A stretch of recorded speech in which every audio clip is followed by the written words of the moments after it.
Dear Lord, we thank you this moment. We exalt your name, King of kings, Lord of lords. We give you glory for the privilege and the opportunity accorded unto us this hour. Father, we commit whatsoever shall transpire, teaching wise, preaching, be something that you orchestrated by yourself. Lord, I commit my life into your hands. May I be a channel of blessing in your hands. Use my vocal cord for teaching and preaching your word. May I decrease that you may increase. Give me clarity of speech, O Lord, and cause the audience given to me at this moment high level of comprehension and give them heart of receptivity. The word says we are not ignorant of the devices of the enemy. Therefore, I stand in the power of the blood this moment and come against every spirit in the atmospheric realm this moment in the name of Jesus. Spirit found in the northern hemisphere all the way through the southern hemisphere. Every false spirit in the eastern hemisphere through the western hemisphere. Lord, may you alone be heard today. May your impact be upon all of us, even me as your mouthpiece. May your word, that's that much, Father, your words proceeding out of my mouth today, Father, may you make it tailor-made it to be so sufficient to meet each and every one at the point of their need. Maybe the Rhema word for every situation, Rhema word for every circumstance, Rhema word for salvation, Rhema word for deliverance, restoration, and reconciliation. We give you glory today. I give you honor in Jesus' mighty name. I pray now with thanksgiving. Somebody say amen, and amen. Well, I want to thank God one more time as we go to the last phase of the book of Daniel that we spoke about, where in the book of Revelation chapter 13, then we see it necessary to talk about Daniel chapter 9 and verse 27, which talk about, then shall confirm a covenant with many for 1 week, but in the middle of the week he shall bring an end to sacrifice and offering. And on the wing of abominations shall be one who makes desolate, even until the consummation, which is determined, is poured out on the desolate. So we found it necessary to come to this passage for clarification as we go into the rest of the book of Revelation chapter 13. Last Sunday, we left here as we talk about the 70th week. We have come to the understanding that that week we are in the last week, which is yet to be fulfilled, which was understood by all of us. Today, I would want us to read. We talk a lot about what Israel thought to be the millennium will turn out to be the great tribulation. And our Lord and Savior Jesus Christ mentioned something briefly in Matthew chapter 24, verses 15 through 26, and then Matthew 24, verses 27 through 31. I am going to ask Deaconess to read Matthew chapter 24, verses 15 through the 26, and Rev, we're reading Four Eyes from Matthew chapter 24, verses 27 through the 31st verse.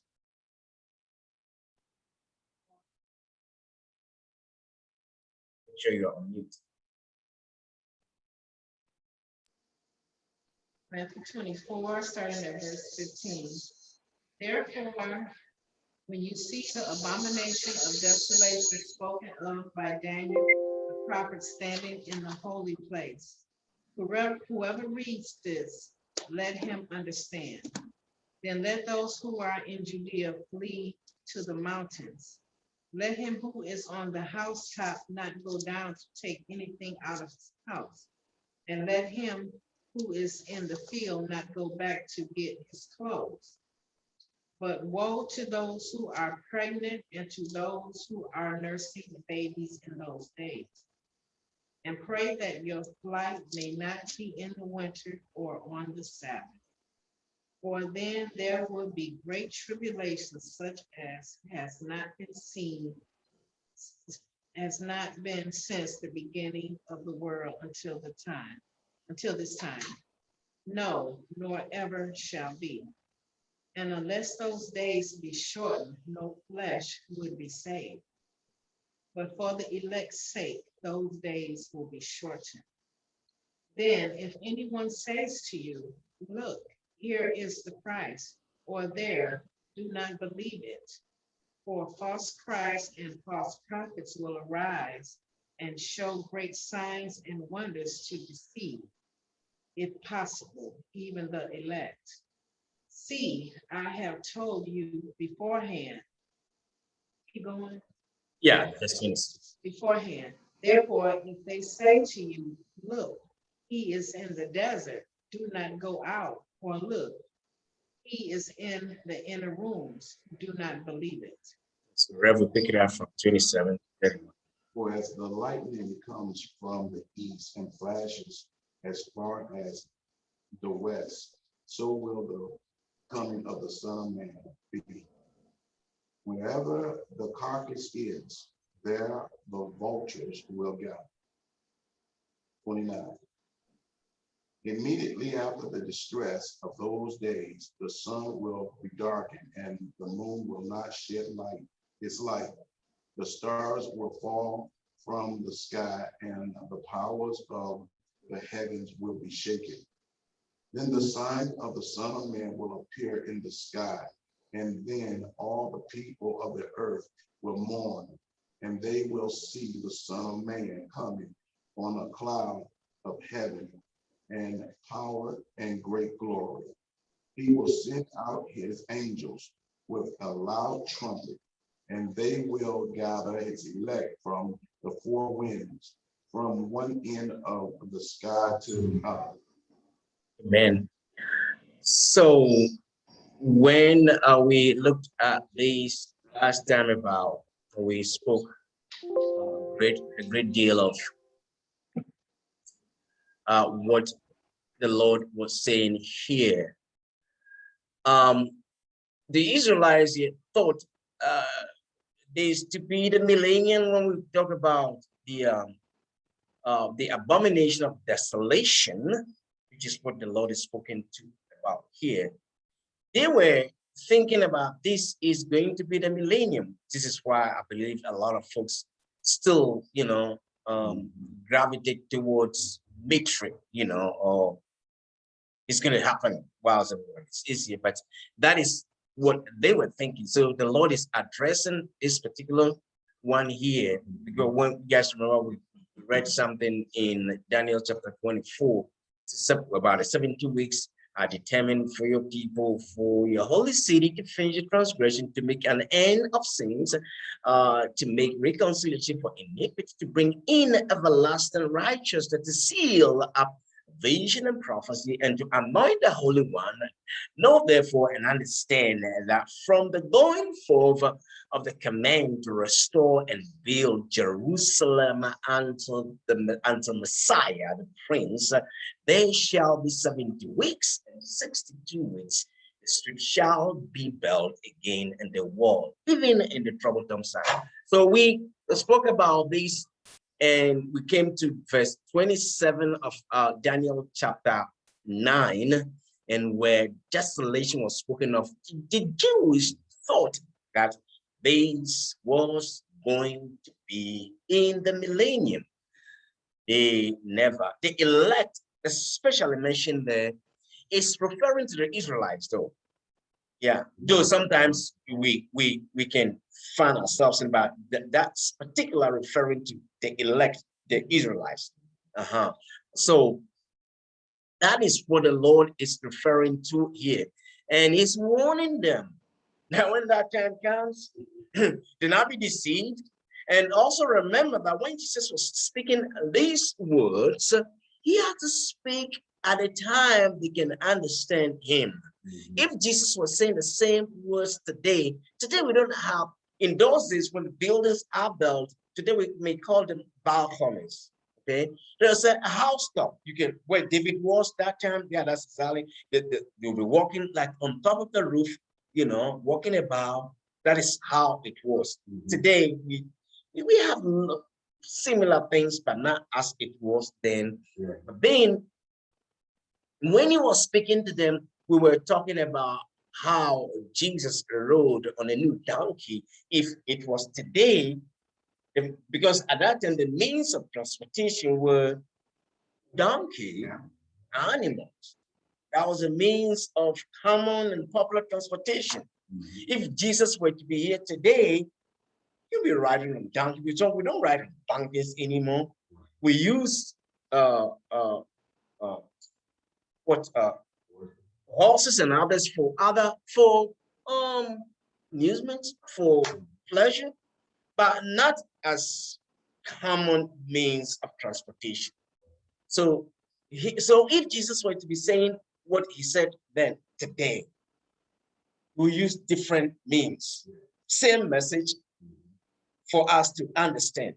You see what I'm saying? So whenever we are reading the scriptures, we might always know that He was speaking in the terms they can understand. Okay, so the Jewish thought that, oh, this one here, Matthew chapter 24, the only coming of Christ can end, only coming of Christ can end this frightful period, and this is not going to take place. It is not yet. Okay, so what is described here is you remember in the beginning of I'm going to be mentioning this until we finish the book of Revelation. Futuristic of preteristic, okay, preteristic, what has already happened, what is continuing to take place, what is yet to take place in the future. So this one here is yet to be fulfilled. We haven't seen Jesus in the cloud yet, have we? No, because this is something that, according to what we just read in Matthew chapter 24, we're going to look. 20 years ago, I don't know, the other day I was talking about 20 years ago, when the trade center was hit by these maniacs. We all see it because of technology, right? We see it, I mean, live, it's real time. So it is going to be, folks may see Jesus in a dream, in a vision, individually, but this is talking about real time. Everybody's seeing Him. Okay, right moment. That time is not yet here. Because how many of us have seen Jesus? Almost 7 billion of us today see Him in a cloud. No, we we hear news about visions when Jesus appeared to Muslims and other folks on the other other side of the globe. That is not what Jesus is referring to here. He's talking about universal appearance where everybody probably can see him. Yes, so that has not taken place yet, right? That is yet to take again. This is why in the beginning of this teaching, we did method of interpretation. What has happened, what continues to take place, what is yet to take place. Always bear that in mind. So here is everybody's going to see him. Not me sleeping in my bed and Jesus appeared to me. That's not what he's saying here. Or now you, Jesus, want to show you something from appear. That's not what he's saying. He's saying you're going to see him. I use the trade sentence as an example. When that thing happened, I was here. I knew exactly where I was. I was working for an insurance company. I was in the AR department, account receivable. I was in charge in that department. And somebody, I was offered a job and I did so well on the phone. I don't even know how I did that. Those days, I can just give everything on my resume, phone numbers, everything without looking anywhere. Everything, address, everything. I did so well, so I was invited physical, it was a management position.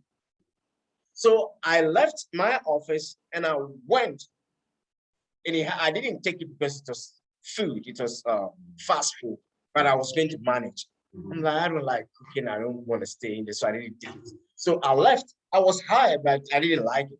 Just good money, but why would I get stressed over something that I don't like just for the money? I'm not gonna enjoy it. I don't know about you, but it's just it's not worth it. You know, yeah, you know, good money. Some folks will do it, but I can't. I don't think I even last for 1 week because I'll be stressed. Okay, so I was on my way back to the airport. I mean, back to my office, and I saw folks. I mean, pocket of people all over. People gather around this TV. You can just in the atmosphere, you know, something is up. So I'm like, what's going on? Well, everybody is, you know, like group, everybody. So I stopped. I so went to work. I said, oh, this is something we're talking about. Christ, what the Bible described here in Matthew chapter 24, something like that. We are going to see it. Even the day we live in today, technology, we are going to see it. We are going, that's what he says. That has not yet taken place. Yes.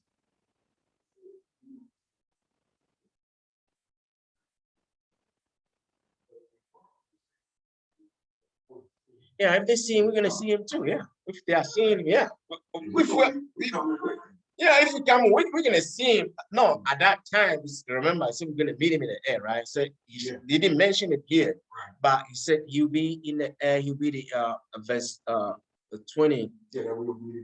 Yes, but here he just says that a son of man coming on the clouds of heaven with power and great glory. That's what book of Thessalonians talked that with a twinkle of we shall meet him if he's in the cloud. We talk say we shall meet him in the air. So here, everybody's gonna see. That was when I believe everybody was saying, "Oh, where is Wanda? Oh, where is Pastor Sam? Oh, where is Deaconess?" Okay, so even whether with him, wherever he was, we angels, we're still gonna see what's going on. Yeah. Yes. The second. No. No. This. No. This here. This is the desolation. This not still talking about the tribulation. So this is this still talking about tribulation during the time. I see where you're going with that. That okay, where are we gonna see him when we come in with him? Or this is, you remember the second we say we shall meet him in the air. That did not mention we seeing him. The Bible never mentioned anybody seeing him. Just says that those who die in Christ shall meet him in the air. Okay. So yeah, that's a rapture. Nobody is just talking about anybody seeing him. Those who are going to see him are just who will be raptured. Okay, but no one also have ability of seeing him. But this one here, he said on the cloud of heaven with power and great glory. This talking about what is yet to take place. Because this is where folks, the Jewish who thought that, okay, this what he's talking about is just something that's going to happen to unbelievers. Remember, this is still talking about the desolation.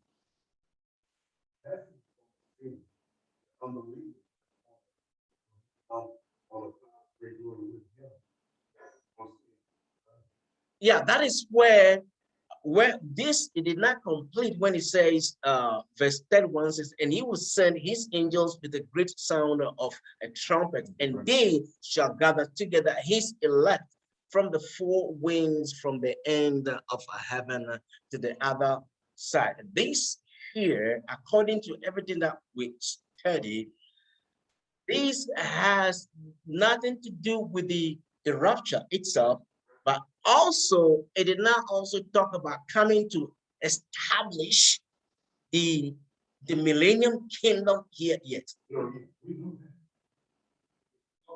Uh-huh. It was just come back to count and come to power and glory. And it says it's going to gather the elect. People will still be being saved at that time. Yes, of course. Right. Yes, of course. And also, I'll interject speculative interpretation here. It could be possible here that those who who see him could, no, it's not just going to be those who see him. Remember, the elect is mentioned here. Who is the elect? Which exactly. So again, when we go to the book of Romans, chapter 11, when we talk about the remnant, how he received the remnant, right? The handful of the Israelite. These are also going to be part of that. You remember, we also studied earlier that during the first 3.5 years, some will be saved, right? Among them, unbelievers, still it did not mention the 144. These did not mention 144, but will be part and parcel of what is happening here. But what from my understanding from this is not him. He did not speak that he's coming here to establish that. It is the time that he comes to establish that when everything is over, when the tribulation is over. Then he comes to establish that for the first 1,000 years, right? Yeah. The millennium. Yeah. So I see your question here. When is this? It is not him. He didn't also say he touched here yet. You only see the Son of Man coming on the clouds of heaven with power and great glory. And he will send his angels coming. Verse 29 says, immediately after the tribulation of those days, the sun, we're going to go back to the book of Revelation chapter 13, will be darkened, and the moon will not give its light, and the stars will fall from heaven. Fall from heaven, and the powers of the heavens will be shaken. So this is still, I believe, speaking to what is the last period of the 3.5 years. Remember, it's divided into two segments. 3.5, 3.5. So this is still talking about the last portion of that 3.5 years. Okay. Still talking about that, but we are not giving here to whether he touches here yet. So, you also remember when he left here, the disciples see him in the sky. The book of Acts, when after he resurrected, came to the disciples, they went to the mountain of Olives. Remember? Go to the book of chapter Olive, Acts chapter 2, I believe it is. And as he spoke with them, began to be lifted up, and they raised their eyes, and something, I believe that is something like that happening here.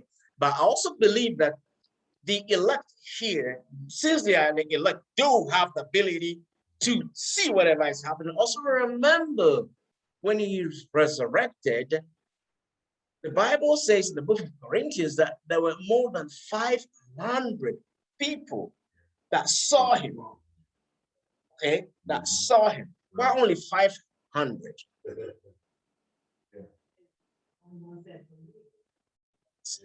Exactly, because sometimes you have to think there were more than 500 people. Why is it that only 500 people saw him?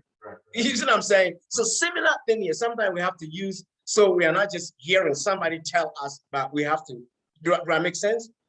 Because there were more than 500 people when he resurrected. Why only the Bible say more than? He said more than 500. He didn't give us the number, meaning not everybody, because the Bible also never said everybody saw him, but it said a great number of people, meaning more than 500. It could be 1,000, it could be 2,000, it could be 3,000. We don't know, but there were a lot. But also, it wasn't everybody.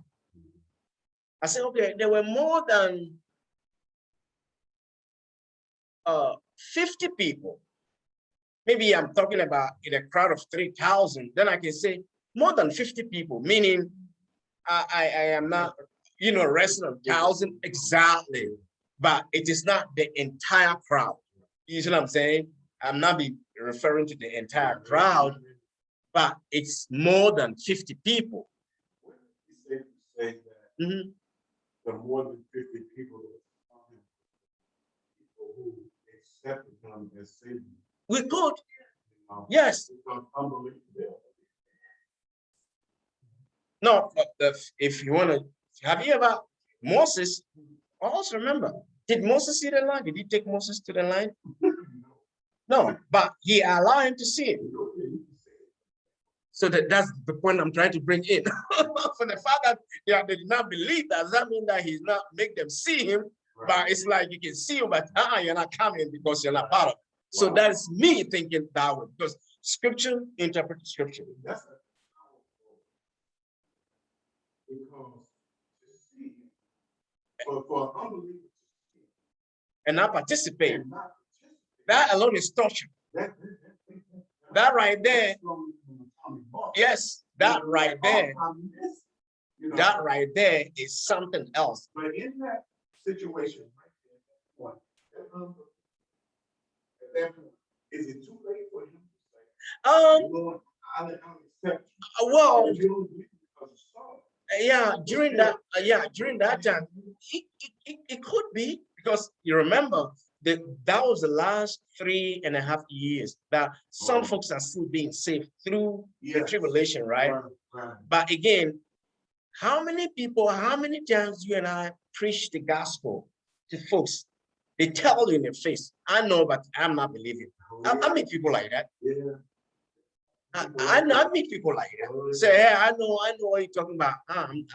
No, I'm not. Count me out. So, like, it's what I post on my saying, if you look at the guy, he's gonna be looking for you. So it's like they're not, you understand, they're gonna be looking for you.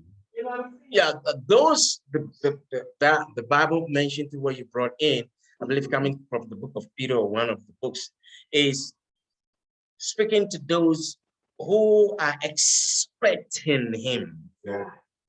Not those who are not expecting him. Blessed are those. So those who are it's like you're expecting a visitor. Okay.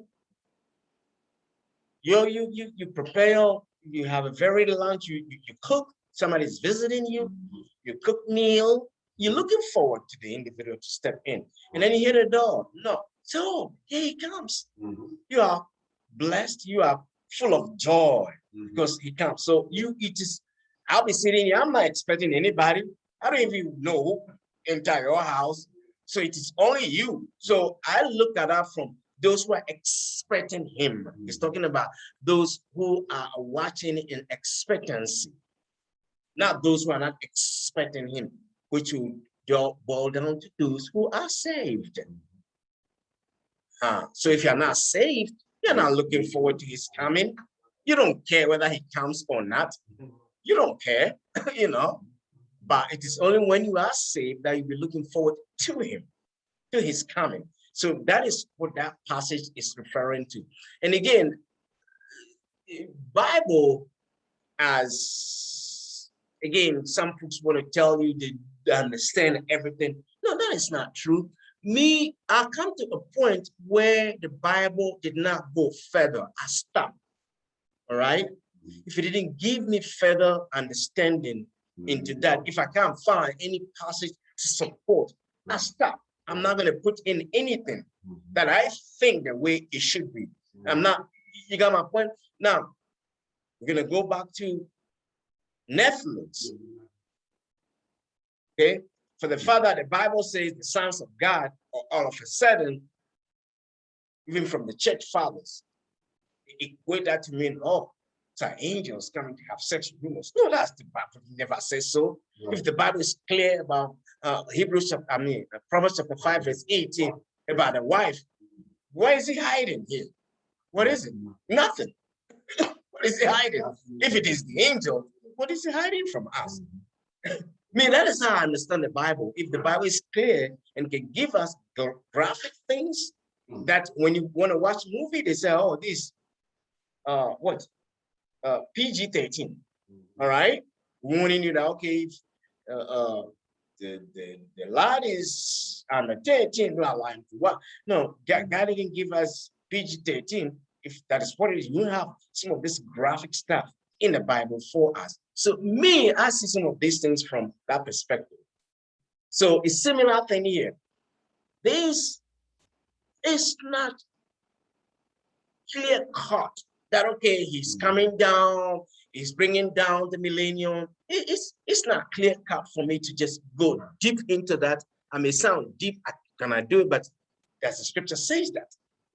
You see what I'm saying? I can only look at certain passages as we speak now. Then I brought up, they can see him, but yeah, then I just remember Moses couldn't go to the land, but God made him see it. Say, hey, there's a land, but you're not going. So they can see it. That does not mean that if they're not going, you prevent them from seeing him. He didn't say that either, right? So that means if he can do that to Moses, then it can happen to unbelievers. They can see it, they can see him, but they may not participate because they were not ready for that. Exactly. So these things, let's go back to the book of Revelation chapter 13, which brought us to this point. Now, in the book of Revelation chapter 13, as we still have in mind on, we're going to come back again. You remember in the beginning of this teaching, I said, I am going to just give us a textual understanding of what is happening here. Later, we're going to be doing what I do most, verse for verse. That's not what I'm doing here. I believe you understand that. In Revelation chapter 10, the second event, which is the first beast, we saw that in Revelation chapter 13, verse 1 through 10. The third event, which is the second beast, we saw that in Revelation chapter 13, verse 11 through 13. John says, beasts rise out of the sea. Beasts, I said this last time, scriptures are often symbols of nations or rulers. Beasts in scripture are often symbols of nations or rulers. The sea, we always denotes, means the sea of humanity. Sometimes the Bible is a sea of people. So sometimes it connotes humanity, out of which rises nations and rulers. Because out of the multitude of 7 billion people, we have presidents, we have head of states. Where I came from, we have head of state. We call them president, but still head of the state. All right. Then we have some places they call them prime ministers, you know.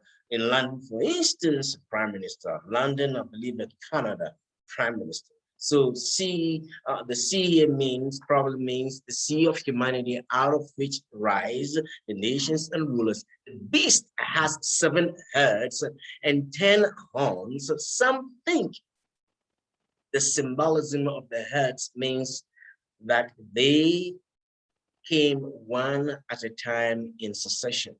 It says in Revelation chapter 17, verse 9, that the heads are 7 kings. 5 have fallen, 1 is, and 1 is yet to come. Again, we are looking at the book of Revelation chapter 13 in light of Daniel chapter 9, verse 24 and 27, because of what the book of Revelation chapter 13 says. So, and then Matthew chapter 24. So as we go into certain things become a little bit much clearer. I know it is a human thing to be curious. No, it is a human thing, you know, especially when it comes to the things of the Bible. So the heads are 7 kings, the 5 have fallen, 1 is, and 1 is to come. The one who is often interpreted as, I mentioned this in the past, Domitian, the Roman emperor at the time of the writing of the book of Revelation. So that's who he was referring to. Remember, in the book of Revelation, there were things that has passed, things that are happening, things that are yet to happen. This is one of it. I said it earlier, but I want to say it again. So the one who is Domitian, the Roman emperor at the time of the writing of the book of Revelation. The one to come is the Antichrist, who we see in 2 Thessalonians. We know that chapter 2, verse 7 through 11. 2 Thessalonians chapter 2, verses 7 through 11 speaks about the Antichrist. So who the Antichrist is cannot be known until he comes. We saw that in Daniel chapter 9, verse 27. We don't know him until he comes. We only know who he's going to be. Then the 10 horns are 10 kings, according to Revelation chapter 17, verse 12, and Daniel chapter 7, verse 24, which we looked at a couple of weeks ago. So at this point, John saw another beast come out of the earth. The Greek word translated another means another of the same nature. The second beast later will be called the false prophet. We will have time to read it. Revelation chapter 16, verse 13, Revelation chapter 19, verse 20, Revelation chapter 20, verse 10. The second beast later will be called the false prophet. I was making this reference to somebody who happened to be a Muslim that I picked up just a couple of days, just when I picked up my vehicle. And was talking about Muhammad. And I said, Muhammad is one of the false prophets who is waiting for his judgment. They say, if I said this somewhere, I'll be killed. I said, this is why I say the kind of religion you worship is demon. It's demonic. It's demon-possessed religion. Because I said, I am not going to kill you because you say anything about Jesus Christ, because Jesus Christ is God and he can fight for himself. I don't have to fight for him. I said, why are you fighting for Muhammad? I said, that is why I say you are worshiping demon. I said, that's why he's a false prophet. Because for you to kill me, I said, do you think I care about you? Me being killed? I said, I don't care about it. I said, do you think if I care about it, I'll be preaching the gospel? I said, no, I don't. Right. It's true, I don't. I said, why do you think we preach the gospel? You think we are afraid people are going to get killed? No. I don't know. I said, do you think I'm afraid if you pull a knife and stab me to death now? You think I'm afraid of that? No, I'm not afraid. Just tell me the truth that you're worshiping false prophet. And if you follow him, you're going to go to where he is, waiting for his judgment. I said, does that offend you? That is the truth. That's what I'm supposed to be telling you. Yeah, right. and so I'm going to get killed. I said, I'm not afraid of that either. No, I am not afraid of it. You know, sometimes then it comes out surprised. I said, you think if you say that I'll be, I said, oh, please, I'm not, no. I said, you're going to hell if you follow him. So it's one of the false prophets. So this is what the Bible mentioned. That is when he said, he mentioned the false prophet, Revelation chapter 16, verse 13, chapter 19, verse 20, chapter 20, verse 10. The two beasts are two men who rise to power. Remember, the second beast has the appearance of a lamb. He is not, but he has the appearance of it. The symbolism is that he will deceive the people because he has a symbolism of the lamb. Whatever we read in the book of Matthew chapter 24, though you may not fully say, oh, no, I think this, but I was sharing something with somebody that the Lord revealed to me last time. And after I shared this with the individual, I said, do you remember? I said, when I saw what I saw, I don't know whether what I saw past is present or is yet to take place. But I saw what I saw, and I know when I see what I see. Okay, I know me. That's why sometimes I'm afraid of me. Yeah. Folks thought I have witchcraft. I'm afraid of me sometimes. I say, if I have anything other than the Holy Ghost, I'll use it for crowd, for God forbid. Right. But I am too, I have the blood of Christ over me too much to go for something like that. Right. So I said, so I don't know. Now I reminded the individual, I said, do you know that the book of Revelation is giving us a reminder of what is to come, what to expect. So what I'm telling you, you have to figure out, maybe God, I said, God loves you so much. So we want to give you caution. We want to give you, you want to just give exactly heads up. So protect your household. Be on the alert. So when it happens, you're not saying you're not told. So, so you will know. So here, the two men who arise to power, the second beast has the appearance of a lamb. The symbolism again is he will deceive the people, for he appears to be gentle and harmless. We see this while we read the book of what the Lord says in Matthew chapter 24. Do not be deceived. They tell you it is him right there. No, he's going to deceive you. You think that is him because he has an appearance of the lamb. Because it's gentle and he seems very harmless. How many times you and I run into people who truly we know worship the devil, but they appear very harmless? Yeah.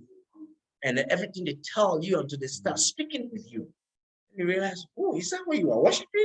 You worship the devil himself. Okay, I'm not talking about individuals stumble or something, or maybe, you know, no, I'm not talking about somebody who the devil has possessed, who works for him.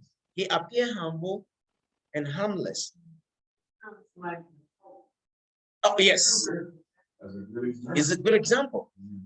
That's a very good example. I'm glad you have an eye to see. So that does not mean that he's a pope. That is why, okay, all right. Exactly. Is he born again? He's not. I don't think so, because anyway. Yeah, I digress. He causes the people to worship the first beast. Okay. He does great signs and wonders that deceive many. Today we see many churches do many. Remember Matthew chapter 7.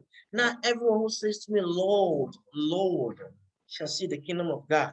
And it says, they're going to ask and say, didn't we prophesy in your name? Didn't we do signs and wonders? What did he say to me? Depart from me. You're lawless. I know you're not. So we're going to see. So here, they're going to cause people to worship the first beast. He does great signs and wonders that deceive many. He will cause people to receive a mark on their right hand and on their forehead. So when I hear, oh, this is a job, is a mark, I say, what are they? They're not teaching the Bible. The Bible is clear. It's going to be your forehead and your right hand. It's either the Bible is lying or we who says the mark of the beast is the job we are alive. We are not saying, me for one, I am not saying that we are in the last week. We are still in a grace period. I am not saying that everything we see here is leading towards that. I am of the school of the thought, which says that the moment Christ resurrected and ascended on high, the beginning started right there over 2,000 years ago. So from that time onwards, things happened. Talk about intensity when folks' heads are being chopped off. Talk about intensity when folks are being burned alive. Talk about intensity. All right. Yes. Yes. Talk about intensity. And right now, in the next It's taken. you got time. You got time. Don't waste it. Don't Now waste it. is acceptable. Solid. So here they have the mark. They will have the mark of on their head, on their forehead, and not just the job. So when you tell me, I said, maybe I'm not, maybe I said, I've been reading my scriptures the last time. It's also going to couple with hunger. Again, I have too much to eat. All right. So go ahead.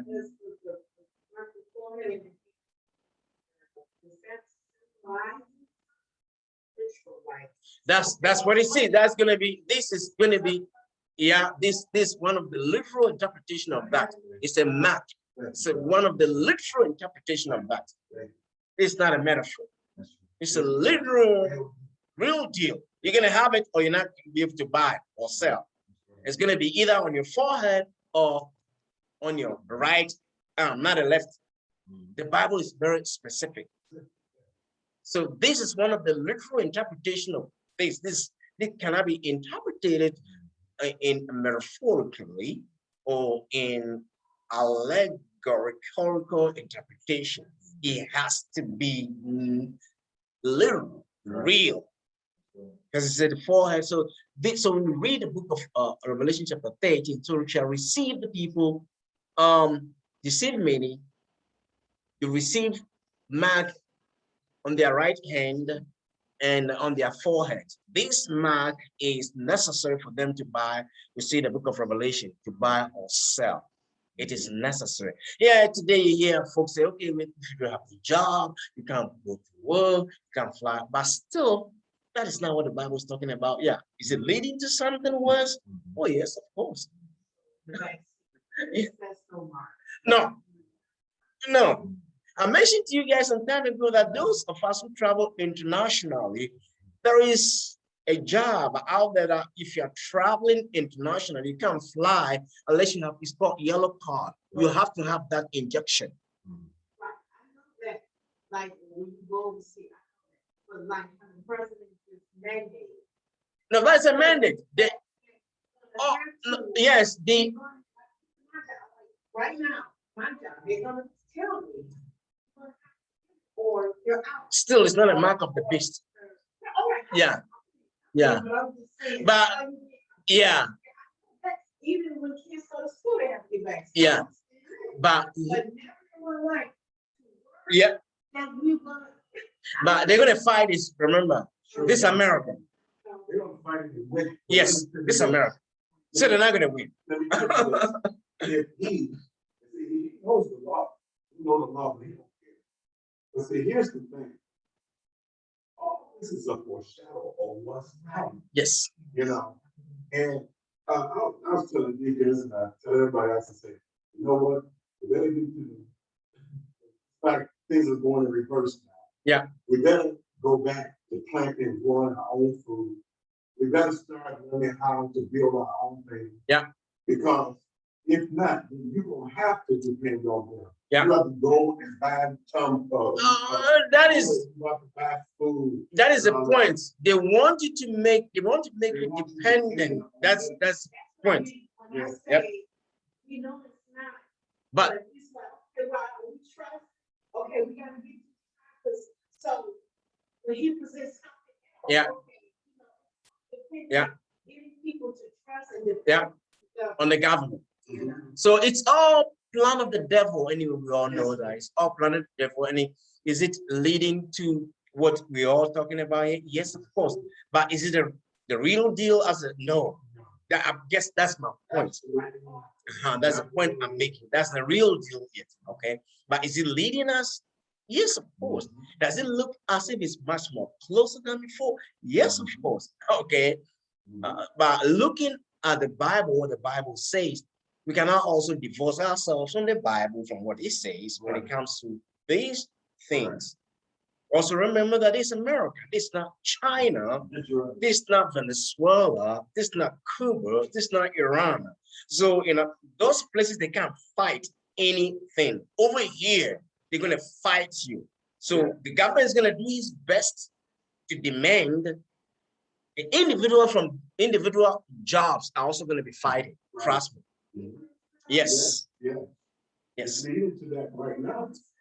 Yes. But not every job is going to, some jobs are going to fight it. Yes, some jobs are going to fight it. Yeah.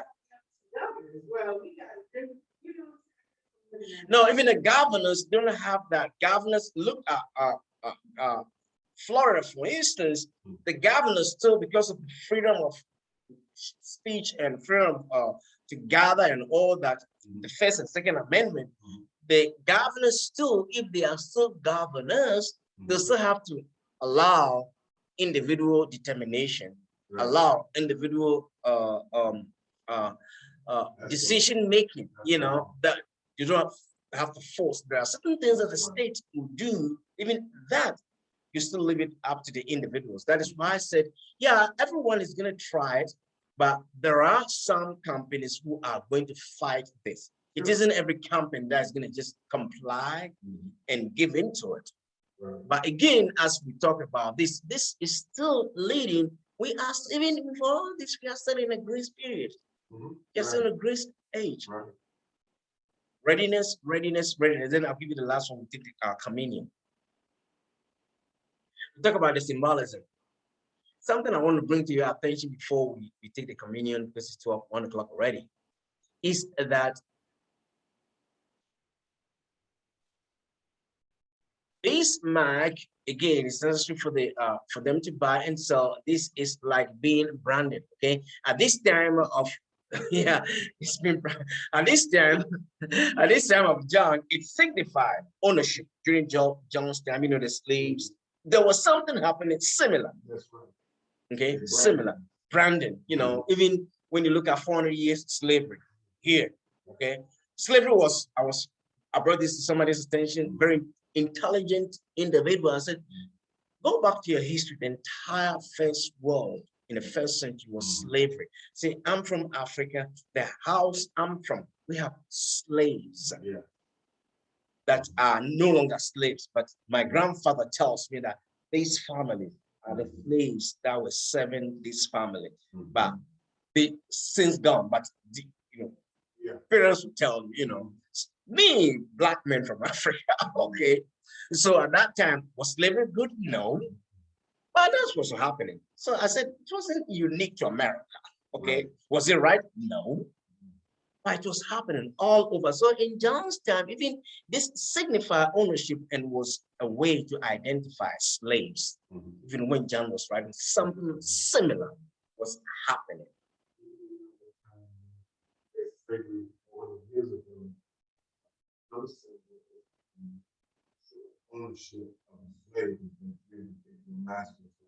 Yeah. So similar things like that was happening, but the number of the beast is given again. The 666 is a Roman numeral. It's the I, V, X, I plus V plus X plus L plus C plus E equals 666. It's a Roman numeral. That's why it is translated 666 to our language today. So the received text and some of the other texts have in place of number 666, but the Greek translation is Roman numeral. That's how it is in the text. Now, the Greek letters, there is X, and in the middle, in the middle, there is another Greek letter that looks like a snake. And then at the end, so what is happening here is that is why he appears to be, you have, this is what I want to bring to your attention. That is why he has a resemblance like the lamb. Because the first and the last letters are the letters that begins and end the name Christ, the X and the C at the end. So that is why the two beasts, the first one that causes others to worship the other beast, appear as a resemblance of the lamb. It's a resemblance of the lamb. So the Greek letter here, the middle one by his deceptive, the middle one is the snake. So he has a snake symbol. That's Greek. So the first and the last letters are the letters that begins and end the name of Christ. So in the Greek letters, Christ is spelled X. Now P, but it looks like P. Then there is I, then O with accent mark. Okay. And then T, it looks like T, but in the Greek is D. And then OC. So the middle letter resembles snake. This means perfect. This makes perfect sense since the Antichrist is the evil one who will attempt to rule as Christ. Yeah, so even with that, that is the definition of from the Greek, because you see how the enemy is so cunning. Very much so. So that is the last thing I want to bring to you guys' attention. So we're gonna leave it here since we are going to have